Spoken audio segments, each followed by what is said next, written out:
ನಮಸ್ಕಾರ ಡೋನರ್ಗಳೇ, ನಾನು ನಿಮ್ಮ ಪ್ರಶಾಂತ್. ಒಂದು ನಿಮಿಷ ವೀಡಿಯೋ ಸ್ಕ್ರಾಲ್ ಮಾಡಬೇಡಿ. ನಿಮ್ಮ ಫೀಡಲ್ಲಿ ನಾನು ಬಂದಿದ್ದೀನಿ ಅಂದರೆ ಆ ದೇವರು ನಿಮ್ಮ ಹತ್ರ ಏನೋ ಹೇಳೋಕ್ಕೆ ಬಯಸ್ತಾ ಇದ್ದಾರೆ.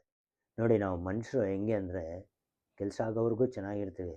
ಅಂದರೆ ಅದರಲ್ಲಿ ಎಷ್ಟೇ ಎಫರ್ಟ್ ಹಾಕ್ತೀವಿ, ಎಷ್ಟು ಕನ್ಸಿಸ್ಟೆನ್ಸ್ ಆಗಿರ್ತೀವಿ, ಬಿಡ್ದಿರ ಛಲದಿಂದ ಕೆಲಸ ಮಾಡ್ತೀವಿ. ಅದೊಂದು ಸತಿ ಆಗಿದೆ, ಫುಲ್ಲು ರಿಲ್ಯಾಕ್ಸ್ ಆಗ್ಬಿಟ್ಟು ಇಷ್ಟ ಬಂದಿದ್ದು ಮಾಡೋದು, ಇಷ್ಟ ಬಂದಿದ್ದ ದಾರಿಲಿ ಹೋಗೋದು, ಒಂಥರ ಹಳಿ ತಪ್ಪಿದ ರೈಲ್ ಥರ ಆಗ್ಬಿಡ್ತೀವಿ. ಆಗ ದೇವ್ರು ಏನು ಮಾಡ್ತಾರೆ, ನನ್ನ ಹತ್ರನೇ ಆಟಗಳು ಆಡ್ತೀಯ ಅಂತ ಅವ್ರಿಗೆ ಏನು ಬೇಕೋ ಅದನ್ನ ಮಾಡ್ತಾರೆ. ಸೊ ಆ ರೀತಿ ದಾರಿ ತಪ್ಪಿದಾಗ ಏನಾಗುತ್ತೆ ಅಂತ ಇವತ್ತಿನ ಯೆಶಾಯನ ಗ್ರಂಥ 5ನೇ ಅಧ್ಯಾಯ 24ನೇ ವಚನದಲ್ಲಿ ಹೀಗೆ ಹೇಳುತ್ತೆ. ಹೀಗಿರಲು ಒಣಗಿದ ಕಳೆಯನ್ನು ಅಗ್ನಿಜ್ವಾಲೆ ಕಬಳಿಸುವಂತೆ, ಒಣಹುಲ್ಲು ಬೆಂಕಿಯಲ್ಲಿ ಬೂದಿಯಾಗುವಂತೆ ಅವರ ಬೇರು ಕೊಳೆತು ಹೋಗುವುದು, ಅವರ ಹೂ ಧೂಳಿನಂತೆ ತೂರಿ ಹೋಗುವುದು. ಏಕೆಂದರೆ ಅವರು ಸೇನಾಧೀಶ್ವರ ಸ್ವಾಮಿಯ ಉಪದೇಶವನ್ನು ನಿರಾಕರಿಸಿದ್ದಾರೆ, ಇಸ್ರಾಯೇಲಿನ ಪರಮ ಪಾವನ ಸ್ವಾಮಿಯ ವಾಕ್ಯವನ್ನು ಅಸಡ್ಡೆ ಮಾಡಿದ್ದಾರೆ. ನೋಡಿ, ಈ ವಾಕ್ಯದ ಪ್ರಕಾರ ಇಸ್ರಾಯೇಲಿನ ಜನರು ಕಂಪ್ಲೀಟ್ ದೇವ್ರನ್ನೇ ಬಿಟ್ಬಿಡ್ತಾರೆ. ದೇವ್ರ ದಾರಿನ ಬಿಟ್ಟು ಅವ್ರಿಗಿಷ್ಟ ಬಂದಿದ್ದು ಹಾದಿಲಿ ಹೋಗ್ತಾರೆ.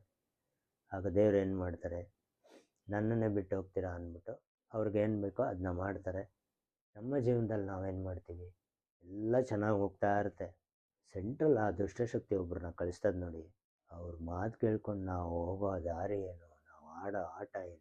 ಸಿಂಪಲಾಗಿ ಹೇಳ್ಬೇಕಂದ್ರೆ ನಾವೆಲ್ಲ ಒಂಥರ ಗಿಡಗಳಿದ್ದಂಗೆ, ಆ ದೇವರು ಮಾಲಿ ಇದ್ದಂಗೆ. ಯಾವತ್ತು ನಾವು ಬಾಡೋಗ್ತೀವಿ, ಯಾವತ್ತು ಹಾಳಾಗ್ತೀವಿ ಅಂತ ಬೆಳೆಗಳನ್ನ ಏನು ಮಾಡ್ತಾರೆ ಹೇಳಿ, ಸಿಂಪಲ್ ಕಿತ್ತು ಬಿಸಾಕ್ತಾ ಇರ್ತಾರೆ ಅಷ್ಟೇ. ಸೊ ಹಾಗಾಗಿ ಡೋನರ್ಗಳೇ, ನಾವು ಆ ದೇವ್ರ ದಾರಿಲಿರೋಣ, ದೈವ ಗುಣಗಳಲ್ಲೇ ಇರೋಣ, ದೈವ ಗುಣಗಳನ್ನೇ ಬೆಳೆಸ್ಕೊಳ್ಳೋಣ, ದೈವ ದಾರಿಲಿ ಹೋಗೋಣ. ಅವ್ರಿವ್ರ ಮಾತು ಕೇಳಿ ಸುಮ್ಮನೆ ಈ ಹುಚ್ಚಿಡ್ದಂಗೆ ಆಡೋದಲ್ಲ. ಯಾವತ್ತೂ ನಾವು ದೇವರ ಒಂದು ಏನಂತೀವಿ, ದೇವರೊಂದು ಹ್ಯಾಂಡ್ ಓವರಲ್ಲಿ ಇರ್ತೀವಿ, ಆವಾಗ ಚೆನ್ನಾಗಿರ್ತೀವಿ. ಒಂದು ಸ್ವೀಟ್ ಸ್ಟೆಪ್ ಔಟ್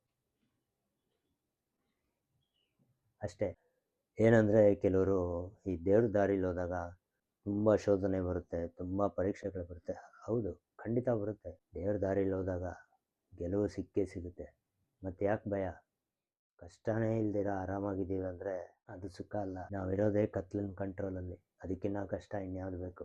ಹಾಗಾಗಿ ಆ ದೇವ್ರ ದಾರಿಲಿ ಹೋಗೋಣ, ದೈವ ಗುಣಗಳನ್ನ ಬೆಳೆಸ್ಕೊಳ್ಳೋಣ, ದೈವ ವಾಕ್ಯನ ಓದೋಣ, ದೈವ ವಾಕ್ಯನ ಸಾರೋಣ.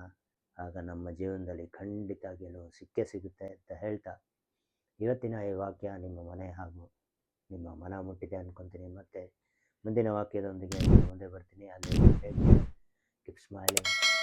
Have a blessed day. ಸಿಗೋಣ.